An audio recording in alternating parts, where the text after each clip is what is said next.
everybody! Boom boom! Ayan, kamusta kayo dyan mga ka-59?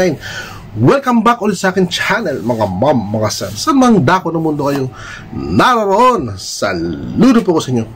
Welcome back mga ka-59. At syempre, meron naman tayong bibigyan ng reaksyon ngayon. Patungkol na naman dito sa ating kinagagalitan na ngayon na kargador. Noong araw, halos lahat ng mga tao, puring-puri siya. Lahat ng mga supporters ni Ramil nagmamahal sa kanya, humahanga sa kanya dahil nabago siya ni Ramil. Naturuan ng mga paggamit ng iba't ibang uri ng musical instrument, pagmamaneho ng motor, ng kotse, at sadya naman kaya-aya kapag mayroong mga vlog na nakikita natin ano nga ba update ni Dave, ano nga bang update ng batang kinupkup ni Ramil. And eto ngayon mga ka-59 ang pangyayari na nakakasama ng loob. Ngayon, dahil sa inamin naman na niya na since about 16 years old pa, gusto na niyang umalis sa pamilya Manalastas. Patunay lamang na nakikipagplastikan siya sa mga Manalastas. Sabagay, last year pa mga ka-59 ay meron ng mga narinig na mga ugong-ugong na gusto nga itong kunin si Dave o gusto nang umalis ni Dave. Daw kuno noon pa, last year, may mga live si Ramil na humingi siya ng paumanhin sa mga supporters. Ngayon mga ka-59, balikan natin yung nakaraang live ni Ramil. It was November, and ikumpara natin yung kargador ngayon sa kargador noon. Marami ang nasaktan ka, nasaktan kayo, nasaktan sila, nasaktan kami, nasaktan tayo. Ito mga ka-59, may pamagat ito na sorry po mga ka-Tekram. It was November. Yung anak buhay ni nanay nyo. Okay, kahit ako na magpaalam na lang kayo. Ang topic niya rito is yung patungkol nga doon sa pagiging disiplina o sa pagiging disiplina sa dalawang ito. Okay, kasi ako nagbubola na kayo. Hindi po, nagpahinga na po. Kasi maaga po bukas church. May papaalam po. Ibig sabihin lang nito mga ka-59, yung mga salita niya rito ay plastic. Okay? Kupal ka talaga, kargador.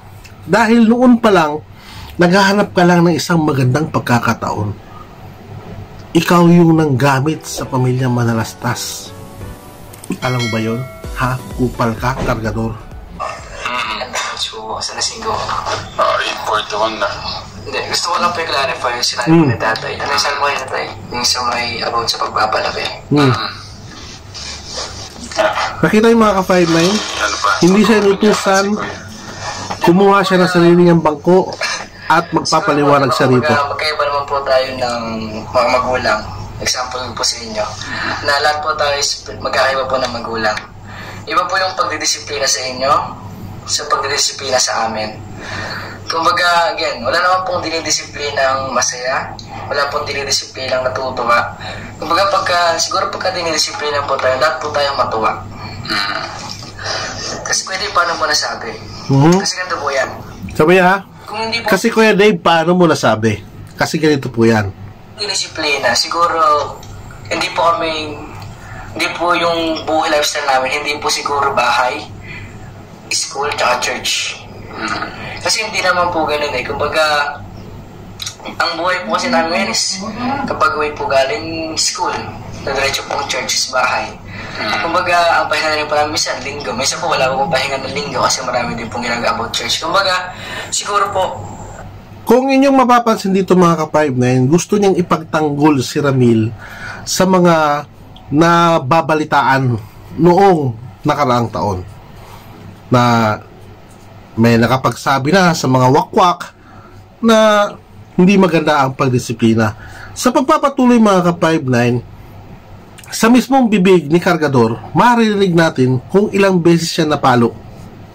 Kung pagpapasya po yung pagdidisiplina, malaking tulong po para sa amin.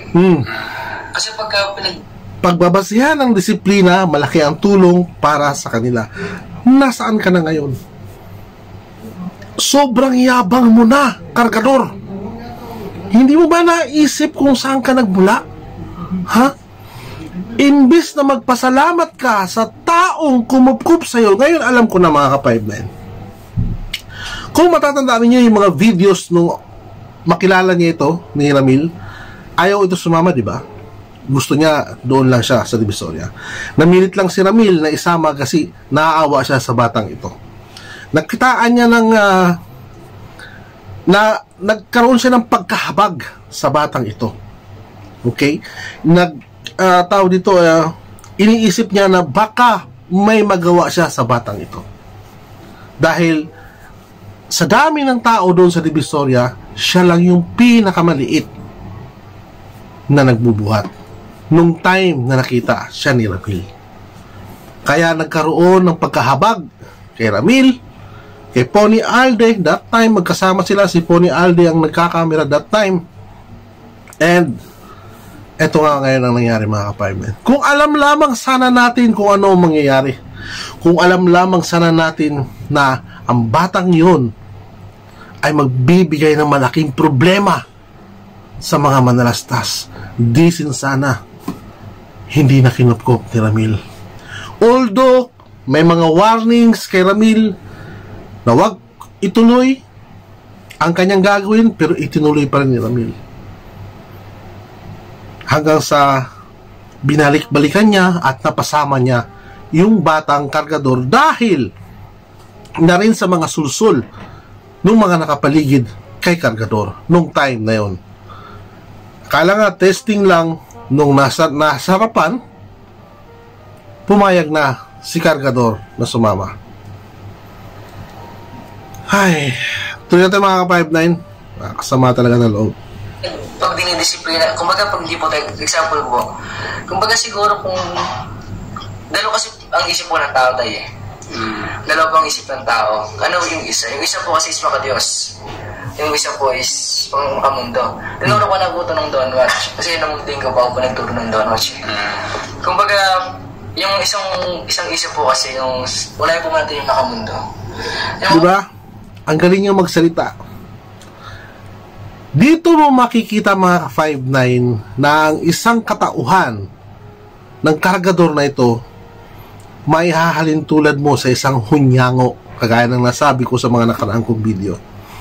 May hahalin tulad mo siya sa isang sinungaling o bulaan na ano ba tawag doon? Bulaang propeta ba yun? Yung mga nagpapahiwatig ng salita ng Diyos pero hindi naman talaga sila ganun. Ganito po ang ugali ng batang kargador mga ka-5-9. Kasi yung unahin po natin yung makamundo. Yung makamundong isip po kasi kapag dinisiplina tayo ng magulang natin, nakala po natin hindi na tayo mahal. Ng magulang natin, nakala po natin hindi na tayo mahal. Ang alam po kasi natin, hindi na tayo parang binibigyan ng oras or time. Pero which is mali. Hindi na po dapat yung isip. Dapat is about makadiyos. Wow! Ano naman yung pag-iisip na ito? Makadiyos, ha? November itong live na ito, ha? Makadiyos. Wow! Ang galing mo, no? Ang galing mo magmanipula ng mga nanonood sa inyo. At 100% the same ka ngayon kung nasaan ka sa mga hinayupak na impakta at mga impakto ng mga wakwak na yan. Yan ba yung gusto mong samahan, ha, kargador? Anyway, wala naman ang pag-asang makabalik ka. Bibigyan natin ng reaction mga ka-5 na hindi siya ganito ang pinapakita noon at suddenly ganyan na siya ngayon. Ganito siya mangaral noon. Diba? Ginagamit mo ang Diyos sa pagiging gago mo. Ano yung tama? Ba't pa natin kampihan yung mali? Tsaka siguro mahirap po para sa inyo natanggapin kung paano yung pagdidisiplina sa amin. Kasi magkaiba po tayo ng generation. Magkaiba po tayo ng generation na kinalakihan. Magkaiba po tayo ng magulang na sinasamahan. Hindi naman po kami yung, kumbaga kung paano po disiplina ng magulang nyo, is iba po sa amin. Kasi kung, again, ang disiplina po is, ito yung sign of love. Ito po yung sign nila. Kita mo ha? Sign of love. Bakit ngayon puro ka reklamo? Kaya ka nga umalis, di ba? Kasi puro ka reklamo. And sinabi mo ngayon, 16 pa lang gusto mo nang umalis doon. Ang labo ng isang animal na ito. Maikukumpara kita sa isang walang hiya. Ang tawag dito, hindi ako makahanap ng salita na maka-describe sa isang katulad mo. Animal ka. Of love. Diba? Ito po yung sign nila na pagmamahal. Kapag sabi ko ang pagmamahal is merong sakripisyo. Para sa akin is marami na po akong natutunan about sa past. Sabi ko nga po sa inyo, ang disiplina, natural lang sa isang pamilya, natural lang po may nagtatampuhan. Pero hindi po, sabi nga po sa ang disenyo ng Diyos sa pamilya is masaya at nagmamahalan. Ang gandang pakinggan ng mga sinasabi niyang kargador na ito dito. Pero ngayon, wala ka na. Kinain mo lahat ng sinabi mo. Wala kang pinagkaiba doon sa ninong Stephanie mo. Pero sabi nga po si John 10:10, na pumarito ang kaaway para manira, mangwasak, ano pa ba yung mga manira di ba? Naparito ang mga kaaway para manira at mangwasak, pero ikaw nagpawasak ka at nagpasira ka. Nasaan na yung pagiging banal-banalan mo? Lahat ng ito ay pakitang tao lamang sa loob ng 5 taon. Ikaw ang plastic, ikaw ang nagpakitang tao lamang. Ha, kargador? Manwasak. Tapos sabi ko nga po sa inyo na ang gumagawa is yung kalaban. Na hindi po de porket magkakaawag ay isang pawilis. Kailangan yung kalaban ng mga sinamahan mo ngayon, animal ka. Watak-watak. That's not the solution. Kumbaga yung solution natin is ayusin at pagpuklurin. So siguro po sa inyo or siguro kung magaling po bukas, kumbaga siguro sa ganitong sistema namin, kumbaga bibigyan ko rin po kayo ng parang mas mahabang time about sa pag-uusap. Kasi kumbaga minsan po kasi ang inisip po ng mga tao ngayon is yung kapag dinidisiplina po kami parang wala lang po eh. Kumbaga parang kapag dinidisiplina kami parang brutal. Again, ang disiplina po sa amin hindi po yung parang brutal na. Sabi ko nga po sa inyo, kapag dinidisiplina po kami natin, hindi naman po siya namamalo. Dati, dito tayo. bata-bata po kami. Pinalala ko dati. Siguro, mga ilang taon po. Siguro yung parang sa tatay, mga nasa 13. 13 years old. Isang beses lang siya napalo noong 13 years old siya. Inamin naman niya. Alam naman ni Ramil ito. Inamin na rin ni Ramil ito. Pero yung mga sinabi niya ngayon, dagdag na lang yun. Kaya panindigan mo yan, kargador. Lahat ng mga binitawan mong salita ngayon, panindigan mo yan. Diba? So, pag-intindi sa akin. Thank you and sorry. Grabe ang mga pangaral niya rito, mga ka-5-9. Ibig lamang sabihin ng mga time na yun, may demonyo sa utak nito para makapagsalita ng ganyan, para mapaniwala niya ang mga nanonood, para mapaniwala niya ang lahat ng mga nagmamahal at sumusuporta sa kanya nung mga panahon na ito. Last year lang ito, mga ka-5-9, November. Alam ko, habang darating yung panahon, habang nagmamature ka, mas naintindihan nyo yung gusto ng mangyari ng mga magulang nyo. At gusto ko, alam nyo naman ano yung gusto kong mangyari. Ito pa, mga ka-5-9, ha? pero lang po yung ginawa sa kanila. Kung bagay ang ganyan na lang po, isabihin nyo po sa kanila kung paano. Kasi hindi naman po kasi nila talaga alam kung paano nyo po ang disiplinahin.